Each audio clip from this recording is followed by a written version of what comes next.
Good evening, Drew. Hi, Paul. How you doing? I'm doing okay. I need to start the show with a correction. Uh-oh. Because I'm a garbage baby who makes poopy in his diaper on this podcast. I was informed by a loyal listener that the name of the place that I got that beautiful burrito last show was not Dos Hermanos. It is Dos Hermanos. Got it. I Okay. was um I was corrected on the use of that. And I just want to take a minute and apologize to everybody. I didn't realize that I was going to cause such terrible grievances to these people, and I didn't mean to insult them in any way. What you really let us all down there, Drew. I really did. I need to do better. I just need to do better. How's your desk? Oh, well, it's awful. But on the upside, I didn't spend a lot of time at it this week because I was sick the first part of the week, so that was Ooh, fun. got you some of that coronavirus. Uh, What was it? I think I got. Excuse me, my throat's a little sore. Uh, I had. I think I had the flu. Like Sunday, I was down. Monday, I was down. Tuesday, I was down. Wednesday, I went back to work, and today I actually feel like myself again, except for the fact that I went out after work, and I was shouting a lot at a bar, and now I'm kind of hoarse. So I'm Hmm. sure I sound super sexy. Shouting at bars. Tell me more. It was a vendor. They wanted to take us out. I went out. Uh, yeah, I'm just a little hoarse, but I'm committed to this podcast, so here we are. Okay. Yeah. I mean, if you need to take a knee on this one, you can. Nope, nope. Let's do it. Let's do it. We have so much to talk about. Yeah, all right. So let's jump in here. So if you listened last show, which I consider to be probably the pinnacle of every recording we've ever done. It was the best. Yeah, I did a live kind of review of a cleaning product, which was kind of a throwback to our cleaning of our AirPods discussion. And I had a listener suggest this cleaning product to clean my AirPods. And if you listened to the show, you saw that the results were pretty good. So just to give you a little bit of a post-mortem on this, I went and put my AirPods back in the charger when we were done with the show. And then I went and I was working on something and I didn't really think about it for a while. You also recall that stuff left little pieces of itself kind of wherever you put everything. I remember. Yes. Hmm. And I basically put the AirPods back in their charging case and I closed the lid and the light was on. So I assumed that they were charging and everything was good. So right before I went to bed, after we were done recording last Thursday, I opened the AirPods case and I pulled the AirPods out and I noticed that yellowish slime that makes up this cleaning product, it kind of congealed the bottom of both of the channels where the AirPods go. Oh no. Yeah. Yeah. I just realized I'm not recording. That's great. Uh-oh. Yeah. Well, I'm recording now. So you'll have to cut me in for that first part. Okay. Yeah, I gotcha. I gotcha. All right. So anyway, it had started to congeal in the bottom of the AirPods, and I was like, man, how am I going to get that out of there? So I just basically took a Q-tip with a small piece of like Kleenex, and I just kind of fished it down into the bottom of the AirPods case and got the goop out, and everything was good. So put the AirPods back in their case, set it on my computer desk, and kind of went to bed. Got up the next morning, and I use my AirPods a lot in my day-to-day work because, one, I usually use them to listen to music, believe it or not. But given the amount of conference calls and things that I get on, it's just kind of easy to use that because Yeah. I can get up and walk away from my desk while I'm still on the call, or I'm a pacer, so I like to kind of walk around and pace a little bit as I'm talking on the phone. So I just, I took my AirPods out of the case and I always just put the left one in first. That's just a habit that I've had with my AirPods for a long time. So I went and I tried to put the left AirPod in my ear and I didn't hear the doom that it was in, which happens, right? Because sometimes those sensors aren't super It great. does. Yeah. But then I put the right one in my ear. Then I put the right one in my ear and I heard the doom. And I went to open Spotify and I started to play music and I realized that sound was only coming out of the right hand one. Oh no.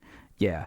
Now, according to the battery status that you get presented either on your phone, I tried repairing it with my phone. I tried repairing it with my other phone, my Mac. No good. I'm not getting any sound out of the left AirPod. And according to all the different battery status indicators, it has a charge, so it obviously did charge, but now I'm not getting any sound. Now, I took it out of the AirPods case and I let the battery kind of run down, and then I recharged it. That still didn't help. But what's interesting is I've noticed that it actually is making noise. It's just super, super faint. Oh no, that's somehow worse. Yeah. So long story short, it turns out that this cleaning product does not get my endorsement, even though it may have gotten it last episode, because it clearly ruined my AirPods. We have a retraction. I'm issuing a retraction. So it's no good. Please don't use that on your AirPods.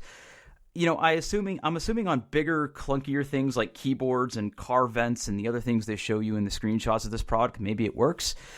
But I'll be honest, that wasn't so great. So yeah, I'm going to go ahead and say don't use that on your AirPods. So that is my other update that I need to give this week. So have you replaced your AirPods yet? I haven't, actually, Okay. and that was going to be something that I wanted to talk about next. Well, I don't think we've talked about it on the show. In fact, I know we haven't. But you hear this right here? You hear that? You know what that is? That's your AirPod case. That's my AirPods Pro case. Okay. Yes. When did you get those? Maybe a couple weeks ago. We haven't talked about that. No, we haven't talked about it. I was kind of just saving it in my back pocket in case we needed to talk about something. I should have put it back in the show notes. You know what? Since if your AirPods hadn't died, I don't think I would have recommended them. But since they have, they are truly they are nice. Okay. Yeah. So there's a reason that I didn't buy the AirPods Pro when they came out, and there's a reason that I'm not really considering getting the AirPods Pro to replace these broken ones. Okay. Why is that? And the reason for this is I don't want that thing shoved down my ear canal. Okay, I can totally get that. So it probably took me a good 4 or 5 days before they felt comfortable in my ears. There was a bit of a transition period. It took, so, like they advertise it, like when you get the AirPods Pro, right, you can go into settings, you can kind of run this fit test, right, where it plays this noise and it tells you whether or not you have the right tips in, because they come with like a medium-sized tip when you buy them. They come with a smaller and a larger one. And while I found the smaller one to be the most comfortable, I could not get a good fit reliably until I switched to the largest, so the big chunky boys. And I did not find those comfortable at all for quite a few days. But then my ears kind of adopted to them, and they sound amazing. They're good. Like the noise cancellation, while it's not as good, I also have a pair of like the really expensive Sony ones. I'll find a link and put them in the show notes. Wait, here it is. Here it is. Google's helping me. Yep, those are the ones I own. Google Docs is hard. And I really only use my noise canceling headphones for like when I mow the lawn or when I'm on a plane, something where there's a lot of background noise. But I am pleasantly surprised with the AirPods Pro. They are very nice. They sound great. The noise cancellation, well, not as good as I don't think my Sonys, though I haven't had them on a plane yet. They're pretty good. I like them. Mm-hmm. Yeah. Now, I'm looking it up right now, but I believe a pair of AirPods Gen 2, which is what I had, those are going for what, 115 or 99? I forget what they're even going for now. I don't know. Let's check Apple. The AirPods new. Without the wireless charging case, they are $159. With the wireless charging case, they're $199. And the AirPods Pro are $249. Yeah, so that's just it's a little rich for my blood, right? Okay. Yeah, second edition. It looks like I can get them for, yeah, second generation Apple AirPods with charging case. Okay, well it depends. If you get the wireless charging case, they're $159. If you get the regular charging case, it looks like they're $139 is what I can get them for. Yeah, and then the AirPods Pro are $249. So it's about $100 difference between the two. Yep. I mean, they are magical. I do like them, and I do want to replace them, but I really worry about how those things are going to feel in my ear. But I hear they're really good. I hear the bass is really good, and the noise canceling is actually really, really good. Yeah, it's really surprising how good it is for something so small. Title. I know that joy. Yeah, and like I could still use my AirPods right now with like one pod, but it's weird. My brain can't process the one in one out type scenario. Yeah. So it sounds like you need to get a pair of AirPods this weekend, dude. I took my first. So okay. In Drew's never-ending computer troubleshooting segment, right? We're gonna talk about this a little bit later because we'll get to the main topic of the night. But I'm in a situation where I may be swapping out some parts on my computer, but I'll go into the details later. And on top of that, I took my first pass at my income taxes yesterday. Oh, not super great. Not super great. Not super great. Oh. So I'm reluctant to drop a ton of cash on a new set of AirPods right now because I do have a workable solution at my desk. I have that nice studio microphone upstairs, and I've got a decent set of Sennheiser headphones up there as well. So my workflow is interrupted, but it's not terrible. Got it. So, but speaking of spending a ton of money, you tweeted a picture that I'm desperate to hear your impressions on. So take it away. Yeah, so we talked about this quite a bit on previous shows, but my old 15-inch MacBook Pro was giving me grief. It had some issues with Touch ID, just suddenly forgetting how to, store fingerprints. I was starting having issues where it would just randomly wake up from sleep.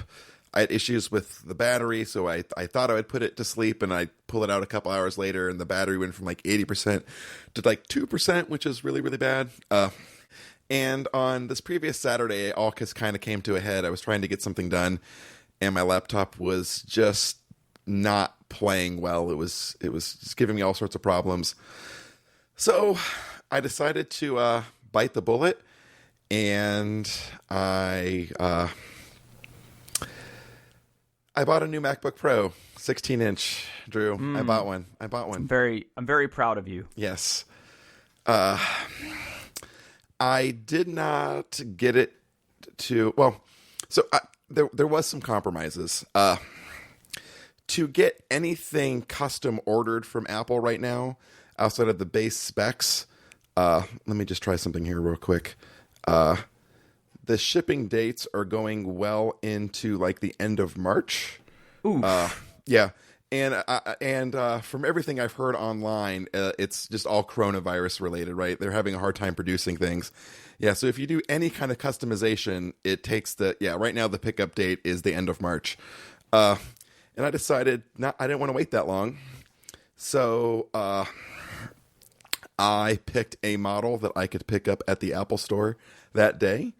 I did do the Apple trade-in program, and Apple offered me almost $1,200 for my laptop, which, considering that, I was ready to throw it out the frickin' window, I was like, yep, let's, even if I don't get all $1,200, if I get some of it out of it, I'm going to be pretty happy.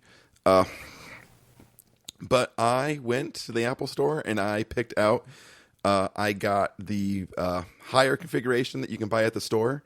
So if you go to apple.com and you build a 16-inch MacBook, I did the 2.3 gigahertz 8-core processor with a terabyte of storage. Wow. And the AMD Radeon Pro 550M. Mostly I got that model because I really wanted the terabyte of storage.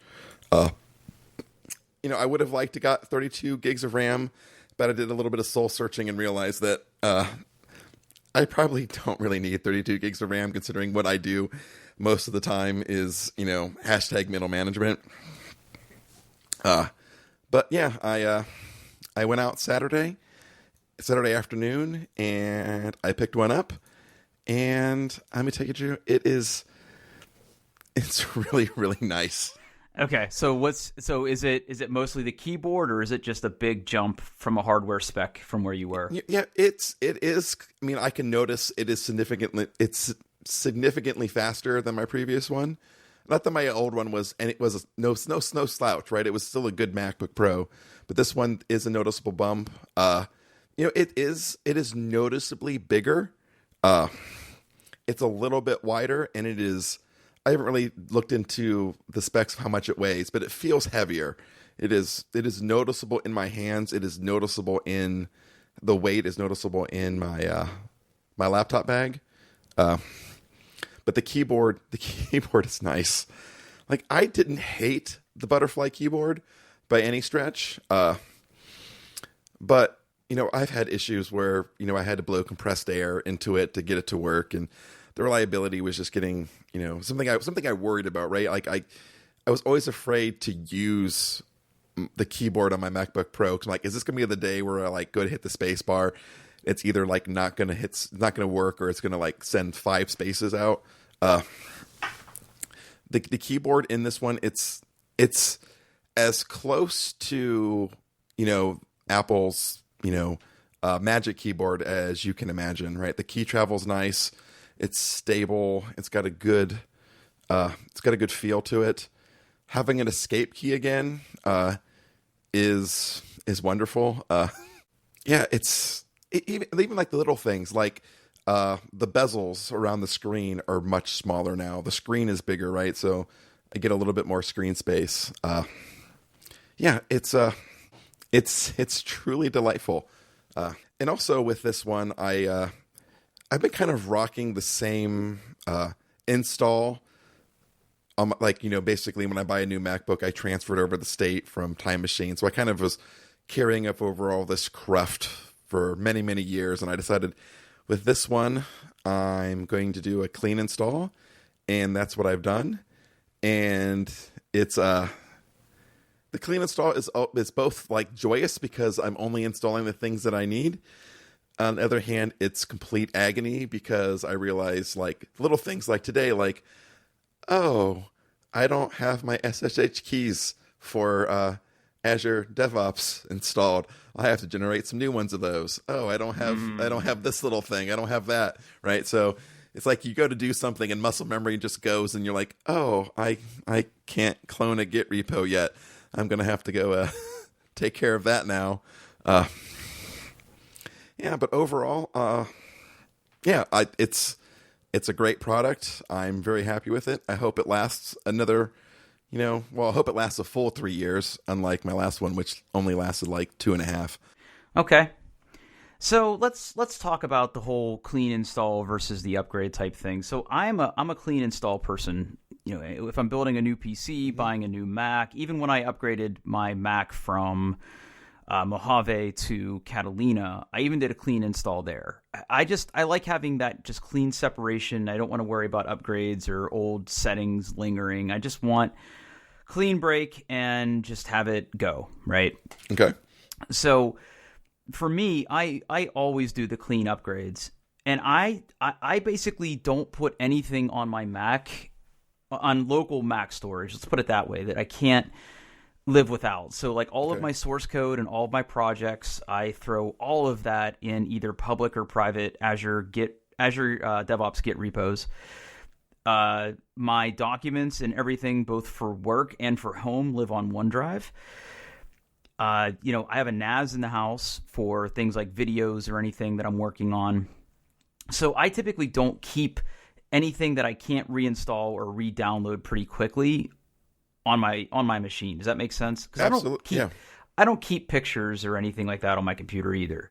Yeah, see, I have quite a bit of photos. I keep more and more stuff. I use iCloud Drive because it does what I need to do. I keep most of my stuff on one cloud drive, but I do have some stuff in my documents folder. I have a lot of photos. Usually I have a couple movies downloaded just in case I'm somewhere and I need to watch a movie. And honestly, getting my, I take plenty of backups. So like getting my documents off of my old stuff onto my new ones and going through and deleting stuff I didn't need there anymore was no problem. It wasn't that big.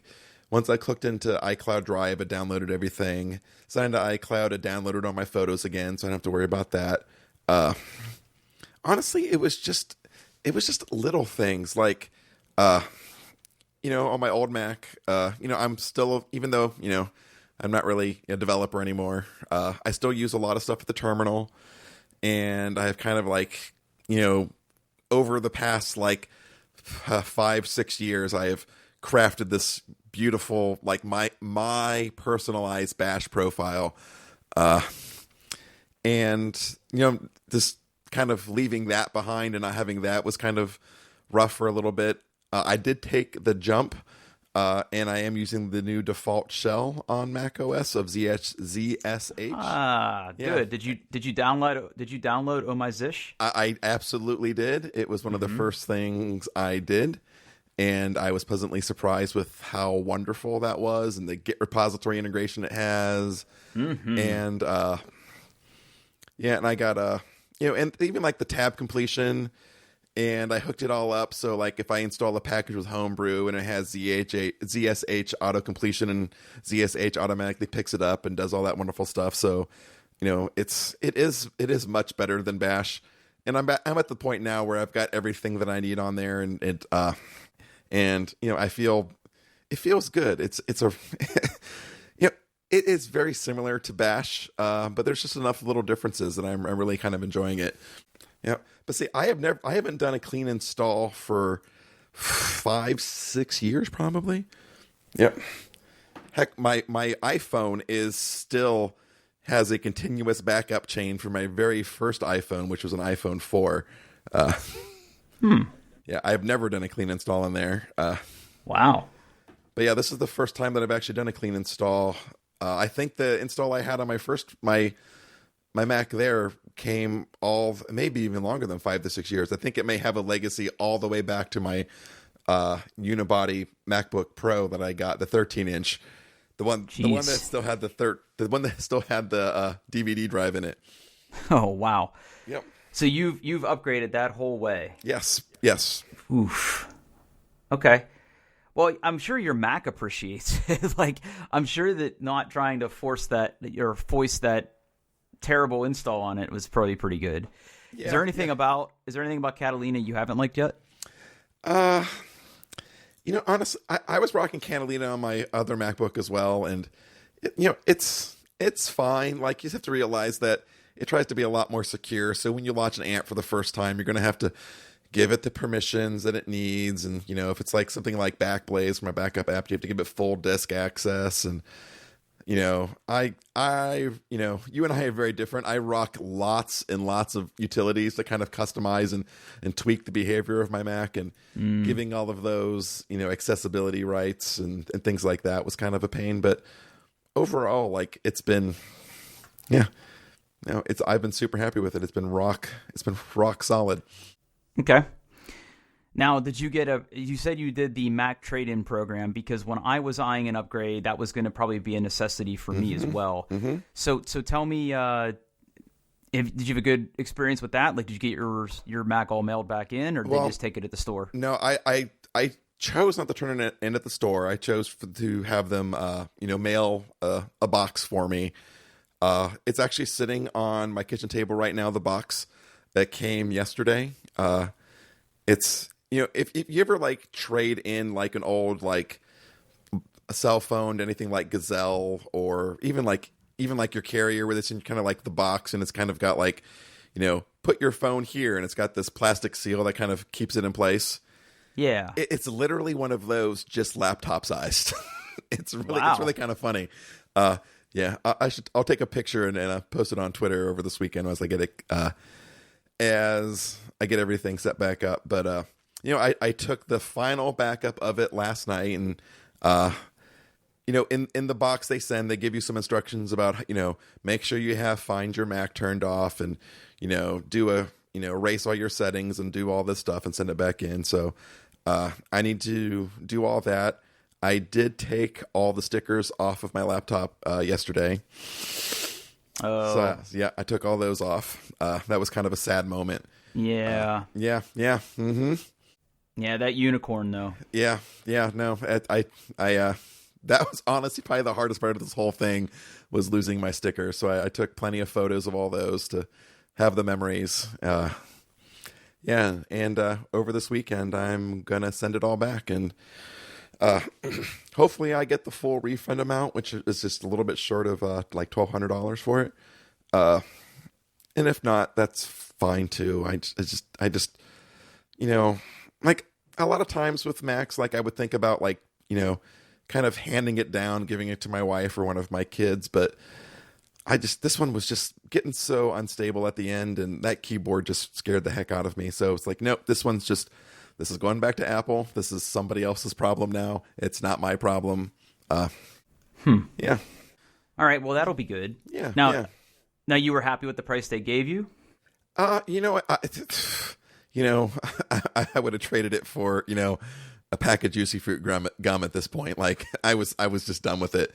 And the fact that it was, over $1,000 was just like, yep. Like, and all the, like, I know there's problems with it, but all the questions they asked really was like, are there's no scratches or there's no dents? Does it turn on? Does it still function? And all this, like, it's in, like, physically, it's in great shape. So I answered truthfully to all the questions they asked me, and they're like, yeah, we'll give you just about $1,200 for it. And I was like, that's pretty good. Yeah. I mean, that's almost half, right? Yeah, almost. Yep. Yeah, I mean that makes it a little more palatable. Yeah, absolutely. That was a big part of it as well, right? It was just like, well, I know this number's going to go down like every week or every month that I kind of wait. And I'd already kind of like made up my mind that I was going to buy a new laptop this summer. So I was like, you know what? Like, if I'm already going to do it this summer and I'm having problems with it today, and this is what my trade-in value is, like, the longer I wait, the less money I'm going to get for it, right? That's just how technology works. So I kind of just made up the mind, like, you know what? I talked to the wife, and like, I'm just gonna do it today. Man, that's awesome. I'm really proud of you. Yeah. So one more question, and we'll put the new laptop talk to bed. But my next question for you is: you're a Tom Bin person. I am. Oh, yeah. I know where this is going. Okay, so tell me, what did you do for your cache? Does it fit in the existing cache? Well, fit is kind of a broad term. Does it go into the existing cache? Yes. Is it tight? Most definitely. Does it zip all the way? No, it absolutely does not zip all the way. So I have a very similar problem right now because I bought the cache that is for a 15-inch MacBook Pro, but remember that I have the plastic clamshell on it, so right. I can get my computer into the cache and I can zip it up. I can zip up the side so the top is open, which is kind of where I'm at. So I'm just curious, because if I buy the new 16-inch, I'm going to want to make sure that I get another one of those plastic shells, because that has saved me lots of times, and that's where I put my stickers. So I want to get another one of those shells. So when I do upgrade that, I have to factor in a cost of a new cache. I just want to make sure I get the right size. Yeah. So I made the decision very early on that I was going to replace the cache, and they sell one. I put the link in the show notes. It is the 15C cache. It fits the 16-inch MacBook Pro or the pre-2017 15-inch MacBook Pros, which I think were a little bigger than it was kind of before they kind of made everything thinner. So I'm hoping that fits, maybe a little bit of room to spare. So when I get that, it probably will come. It'll be here before we record next week. So I will give a full report on how spacious that cache is. Okay. When I get it. Yep. All right, looking forward to that. Yeah, because of course I couldn't have my laptop kind of sticking out of the top of the cache. Like that's not the spirit of the Tom Bin lifestyle, right? Right. Right. So yeah, I had to replace that as well, and I also ordered another bag for inside of my bag. So I'm kind of curious to see how that goes. Yeah. Oh, did you get another steak charmer, or what did you get? I did not get another steak charmer. What I got was I bought. I'll put these in the show notes here. I bought one of these. It is the Ghost Whale Organizer.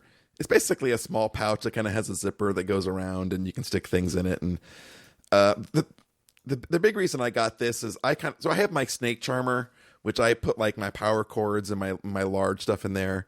Then I have a smaller bag that does double duty right now. It holds all of my dongles and all of my hair ties, which may be the most on-brand thing for me and my lifestyle that could possibly exist. And I kind of decided that I kind of want to put those in two separate pouches. I want to have a bag for my dongles and a bag for my hair ties. So I bought another Town Bin bag to kind of, make that one do double duty.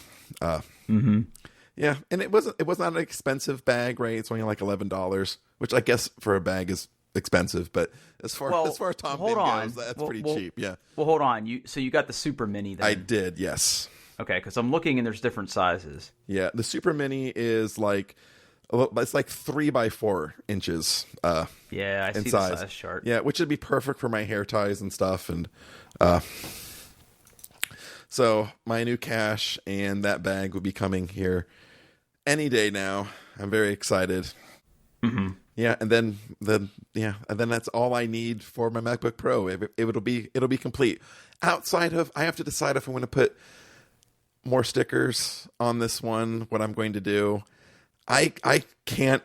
I know you're rocking that like plastic clamshell case and you put your stickers on there and everything's fine, but I don't know if I can bear putting a case on my MacBook. I just don't think that's something I could do. No, I get it. I mean, yeah. I bought 3 different cases until I found the one. So yeah, I just wanted one that was like kind of easy to put on and maintain, and it doesn't take up a ton of space. Yeah, so I have to decide whether I want to leave this one, naked with no stickers, or if I want to do what I did last time and put kind of nerdy stickers on there. Do I go another way and kind of put, kind of make this a small manifestation of, the metal lifestyle on my battle jacket and get stickers for metal bands and put it on there. So I haven't even began to look at stickers and deciding anything like that yet. So right now it's still sticker free. But overall I'm really happy with this. Like, yeah, I'm pressing the escape key right now. I'm pushing it. I have one. That's awesome. Yeah. That's awesome. Well, I'm glad you're liking it. Wow, I could really hear that escape key come in. Did you put the mic near that? Oh. I didn't, I don't think. Oh. Yeah. I can really hear it. Oh. There. Dang. There you go. Yeah. All right. Well, I am curious to hear how the cache works out, but I want to move the topic over here now because I want to talk about a problem I'm having, and it started off as a very, very first world problem, but it has made me realize that I'm very addicted to video games. Okay. So let me give you a little background here. I think I made mention on this program before that I play a lot of the new Call of Duty. The new Call of Duty Modern Warfare that launched last November has been really, really good. I've played a lot of it. I played a lot of it with some of my buddies who also play video games, and we have a generally a good time. And they're continuing to update the game. They're continuing to release new things for it. And ever since the game launched, I've been playing it. I usually play a little bit each night if I can. And like I said, I play with some friends. It's a good time. And there's all kinds of cool stuff that's coming up. And we're in Season 2 of what they call their season releases right now, which is basically just cycles of content and features and limited time things that they do. Well, a couple weeks ago, they released a new patch to the game. And ever since that patch, the game has been crashing on me pretty consistently. Oh, that stinks. Yeah, now, when you've been a PC gamer as long as I have been, and the fact that I build my own computers, anytime there's a crash, your first thought is, oh crap, something on my computer is broken. Yeah, what did I do wrong? Yeah. Right. So I dug into settings, I uninstalled drivers. I rolled back things. I tried turning off my overclocking and reseating things. And I literally tried every trick in my book. I tested my memory, which took 2 hours. Like I did so many different things. And so far, I haven't landed on any definitive answer of whether or not it's my computer. But as I'm going through this, I'm like, and this is what really gave me pause. Literally, Call of Duty is the only game that is crashing, right? Sooner or later, I have to basically throw it back on the devs. And apparently there are a lot of people who are experiencing crashes. But whether or not it is a result of some configuration on my end or a result of crappy developers on their end, what this has highlighted in me is that it legitimately bums me out that I can't play, which I think is a sign of addiction. And I'm concerned because I really want to play this game, and it makes me upset that it's not working. Yeah, so so I used to be a dirty PC gamer, and what you're describing right now is like the one thing that I don't miss about PC gaming anymore, and why I love my my spectacular, glorious console gaming lifestyle, because I know that when I sit down to play, like that game is going to run. I mean, granted, it's not going to look as nice as your PC, but one thing it's going to do, it's going to run, and it's going to run reliably, and it's just going to be rock solid. But like I mean, I get it. Like when you find something that you enjoy doing, right? Like any hobby, right? Like it'd be the same thing. Like if you were, you were a gardener, and it's been raining out a lot, and you can't go outside and tend to your garden, or if you're really into cars and your car breaks down and you can't get it repaired right away, you can't figure out what's wrong, right? Like it's not fun. Like we're both. I mean, I'm not going to say we work hard, but our jobs can be difficult. Like they're very mentally taxing, and it's nice to have that kind of escape, that release valve that you can kind of just go to. And like much like you, like I find that like my big stress release valve on a daily basis is playing video games, right? That's what I like to do. Mm-hmm. So, and not being able to play the one you want, like it's not addiction. That's just like it's your release, right? That's how you get rid of stress. That's how you decompress from the day. It's a hobby. You enjoy it. I wouldn't call it addiction. Okay. But yeah. And like the other thing about it that kind of sucks too, right? Is, this is a custom built PC, and I've done a lot of work on it, and these problems weren't here 3 weeks ago, and now they're here. And there's the developer's been pretty silent on it. Like I actually opened a ticket about this. Like that's how distressing it was. And like I've never opened a ticket for a video game. Like what is that? So they didn't respond. They didn't respond, by the way. Thank you, Activision, for being awesome. By the way. Especially with like back in the day, like, when you were playing like Quake multiplayer on your LAN, right? Like if you had a patch that didn't work, you would just you wouldn't patch it, right? You would use the version that was working. But with all these, multiplayer components and stuff, like if you're not running the most latest version, you can't play. Like there's no option. It's either the latest version or, GTFO. Right. Yeah. Right. That's the other thing. It's like I can't go back to that version. Exactly. Yeah. Yeah. So, long story short, it's really bummed me out, and just like you said, it is a release valve for me to play this game, especially play it with the people that I play with, and we have fun playing it. And it's been a super stressful week for me. I've had a lot going on this week, and I have something really, really big going on tomorrow that I just don't feel that I'm ready for. And not that I even could play a video game tonight. It's just escaping for a little bit would have been nice this week, and I couldn't. And by the way, to sound like an entitled whiny gamer, right? There's one of these timed event things going on right now, and I can't be a part of it, right? So that also sucks. So there's a little bit of fear of missing out there too, or FOMO as they call it. Yeah.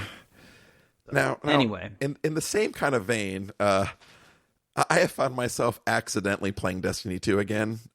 Accidentally. And I didn't mean to. I kind of just slipped in the application launch, and I played it every night for long periods of time, over and over again.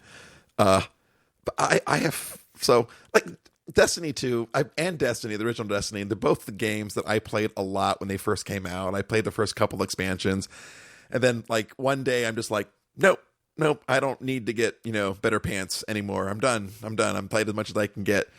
But, like, ever since, Bungie kind of got the rights for Destiny 2 back in, and they kind of, rejiggered the game, and they made part of it free to play. I've always been kind of like, I'd like to check that out again. And my son has, he's got different groups of friends, and some of them play Roblox, and some of them play Minecraft, and some of them play Fortnite, and he's got one friend that likes to play Destiny, and he plays with him every once in a while. And I saw him playing Destiny. I was like, you know what? It's time to dust that out. So I installed it again, and I played, and I've reached kind of the first major milestone of getting my power all the way up to 900, which really unlocks the real part of the game, because that's what these, it's like, the game doesn't really start until you get to here, right? But like, speaking of addiction, I find myself dreaming about Destiny. I play Destiny while I sleep, and I'm a little concerned about that. Oof. Yeah, I don't know what to tell you about that one, buddy. Mm-hmm. I played a lot of Destiny myself once upon a time. Yeah, it's, spoiler alert, it's exactly the same. It's, running around shooting things, picking up loot, hoping that your numbers crouch, keep going higher and you get the build that you want. Like, yeah, it's the same game, but what's your light level? I think I just reached 900. Wow. Yeah, scrub. Yeah, well, yeah, I know. Like 950 is really where I really need to be at, but 900 is where the game kind of changes. Where if you played before, right, you were getting like your commons, your rares, your legendaries, right? 900 is where the game kind of changes, and you don't really get more powerful gear by doing normal stuff. Is you have to start doing these longer, like multi-day, multi-event challenges to get powerful gear drops, which will be higher than 900. So 900 was really like, that's where I really kind of raced to, and was like, I really didn't care about my build. It was just like, just keep getting more and more powerful gear until you get 900, and now I can really stop and think about what I want, kind of what build I want, and really focus on getting it to the next soft cap, which is 950. Yeah. Okay. But I could talk. I mean, yeah. Obviously, I've been playing a lot, and usually when I play a game, like I just play the game, right? I don't watch video streams. I don't go online. I don't read about the meta. But every time I play Destiny 2, man, it just sucks me back in. I just start like reading the subreddits and watching Twitch streamers, and yeah, I may have a problem. But I know, being on past experience, like I will play Destiny 2, and after one session, like I'll get my my power level up a little bit higher, and I'll be like, you know what, I'm done.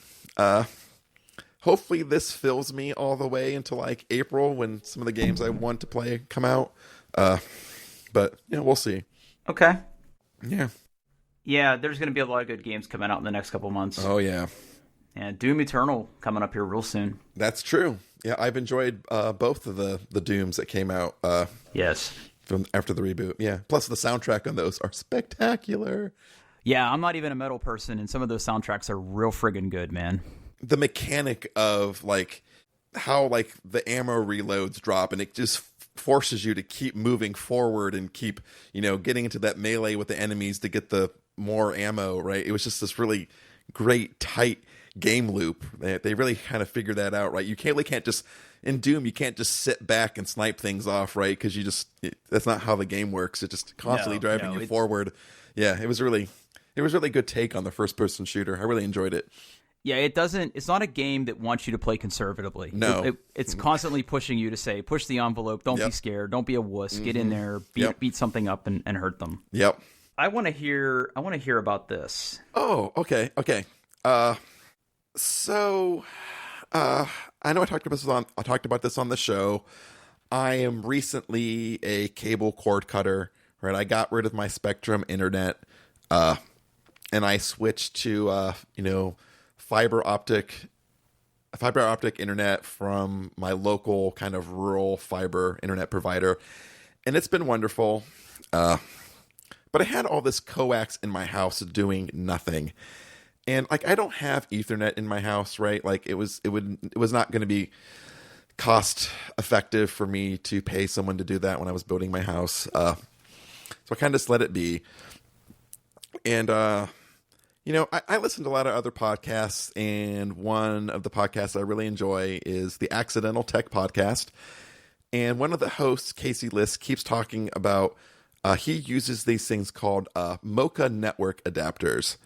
And MoCA stands for Multimedia Over Cable, Over Coax, MoCA, Multimedia Over Coax Alliance. That's what MoCA stands for. And really, it's the standard that allows both like internet and like, your traditional cable television signal to come over one cable. But one of the other things you can kind of do is if you buy these MoCA adapters, so what these are, there are a pair of adapters, and on one side you plug them into your coax jack in your wall, and the other side is an Ethernet adapter. And they kind of like, it's in the same vein of like, you ever use like those power over electric over, your outlet adapters, right? You plug them into your wall socket and uses your electric lines and to, have Ethernet, and they never really work well. These bad boys use your existing coax, network in your house, and they boast up to 1 gigabit Ethernet speeds through coax. So I'm like you, Drew, I rock the mesh wireless router net lifestyle, right? I have 3 Eeros in my house. But what I wanted to try is getting a pair of these and connect a couple of my Eeros together via this coax backbone, right? So they weren't talking to each other over wireless; they were talking to each other, over the coax and these MoCA adapters. And I've been really, really impressed by them. The biggest thing that I can kind of say is, my son's gaming computer was upstairs, and he had a hardwire connection to one of my Eero adapters, but it was not the Eero adapter that had a direct connection to the internet, right? It was just kind of a satellite one. And he got pretty good download speeds and pretty good pings. But since switching to the MoCA adapters, now he's essentially hardwired all the way through the house. And like his pings have dropped like 5 milliseconds, and his download speeds have increased by like 100 megabit. 100 megabit. So I'm pretty happy with these bad boys. Like they work. Yeah, they work as advertised. It was really easy. Just literally just attach a coax cable to the jack on both of them, plug them into the Ethernet. They found each other. Boom. Just, like magic. Okay. So I have questions. Okay. So in my house, okay, I have a pretty old house. It's definitely not wired for Cat 5 or Cat 6. Yep. I definitely have some coax that goes from my basement up to my living room. And yep. I have toyed with the idea of trying to figure out a way to get an Ethernet cable up to that because or up to my living room where my TV and like my media stuff is, because I've got an Xbox in there, I've got a I've got a PS4 in there, yep. or not a PS4, switches in there, and my TV and my Apple TV, which is my big consumption device in my living room because I watch YouTube, Plex, all those things through there. So if I'm hearing you correctly, I can buy 2 of these things. Yep. I can put one of these upstairs and basically get close to Ethernet speeds instead of relying on the Wi-Fi. Exactly. Yep. That's exactly what I am saying. No, I did a lot of research into these before I bought one, and they can work side by side with, like, if you do have like cable through your house and you're running video stuff, right? Because it's even got like it's actually got 2 coax on each side. One's for the cable in one you can put like to your set top box. And everything, most of the complaints I've heard about, reduced speeds is because like their Verizon set top box doesn't play well with it, and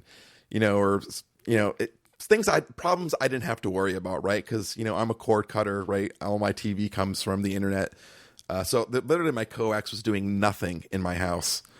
And while I don't get I think just pure raw speed, I get just short of a gigabit. I think I get like a little over 900, which for, not having to run cables through my wall is pretty spectacular. Yeah, so I've been really pleased with this purchase. Like it's really, I'm actually thinking about getting another one to kind of put in another cable jack that I have to kind of get, more, some more, it's kind of like running coax through your walls, but I don't have to run coax through my walls. I can use the existing, not coax, Ethernet through my walls, Cat 5, Cat 6. It's like that, but I can use my existing coax infrastructure, which I already had and was doing nothing. Granted, a 2-pack of these, it's not cheap. These ones I bought are $155, but they come really, really well reviewed. So I wanted to buy something that I knew was a good product, would be reliable, and yeah, they it's one of those rare times where something I had no experience with actually works as advertised the first try, with no complaints, no fiddling with it. It was literally just plugging them in, attaching all the cables, and boom, done. Okay, so here's my next question for you then. These things don't get an IP address, right? So I could plug a switch into the Ethernet port there? Yeah, absolutely. Yep. Okay. In fact, that's actually what I am doing, is especially like upstairs. Upstairs, like that's where my PlayStation is. That's where my son's computer is, and I have an Apple TV up there. I have a little 5-port switch, and everything plugs into that. And that switch also connects to my Eero that's up there for wireless. And it all works. Yeah, it doesn't claim an IP address on the network. It just works. Yeah. Okay. I'm sold. I think I need to get some of these and experiment with it. Yeah. But going back to the beginning of the show, like I can either buy this or a new pair of AirPods. So where am I at here, Paul? Which one do you think I need more? I think you would get more use out of AirPods every day. So I'm still voting that you need to replace your AirPods. Yeah. And you were so generous with your gift. Like I don't want to I don't want to discredit that. No, but what you could do is if both of your Orbeez were by existing network, coax jacks, you could connect them together, and they would connect to each other via a wired connection, which in my experience have just worked better than, going over the Wi-Fi. And granted, the speeds are still great. It's just, they're just a little bit faster now. Yeah, I just looked at Micro Center. Micro Center only stocks one type of this thing, and it's a Motorola brand. But it's way. I can't really get a good sense for how big the ones you link me, but this thing looks pretty massive. Yeah, these aren't small. They're probably each one is probably 4 inches long. That kind of gives you an idea for the size. So now, how did you land on this particular brand? I guess this was the as far as I could tell with my research, this was the last brand that Casey Liss from the Accidental Tech podcast had settled on. Okay, so I decided they were good enough for him. They were good enough for me, and they're also they're very highly reviewed on Amazon. It's 4.5 stars with 832 ratings, which is pretty good. You have to kind of watch what you buy. Make sure you get something that's at least MoCA 2.0, because MoCA 1.0 doesn't support gigabit. It's only 200 megabit per second. So make sure if you buy something, if you don't buy these, make sure you at least get MoCA 2.0. It's just the standard that they use for how they transmit the data or whatever. Yeah, but I've been really I was skeptical at first, and I was like, if these don't work, like I saved all of the packaging, right? They were going to go right back to Amazon if they weren't anything but flawless. And outside of shipping with really, really horrifically ugly, bright yellow Ethernet cables, which I'm going to replace here any second, I've been really happy with my purchase. Okay. Yeah, I think you might have sold me on this. Yeah, I've been really happy. I hope they work well for you as well. I've been really, really happy with them. Okay. Well, I think I'm gonna have to do it. There you go. To do it. All right. Well, man, this is like the Paul Spending Habit podcast. Yeah, it's Paul spending his money. That's okay. Dude, that's awesome. I'm glad to see that's working out for you. Yeah, I'm super happy you got that laptop. I really am. Me too. It's been a joy. All right. What do you say we call this one? Yeah, let's wrap this up. All right, where can people find us? You can find us on that wonderful internet at doingtheirbest.com. You can find us on Twitter at doingbestpod. You can find me on Twitter at Paul Baylor. And where can we find you, Drew? You can find me on Twitter at Pitfurg, Pittfurg. Awesome. All right, everybody. Until next time.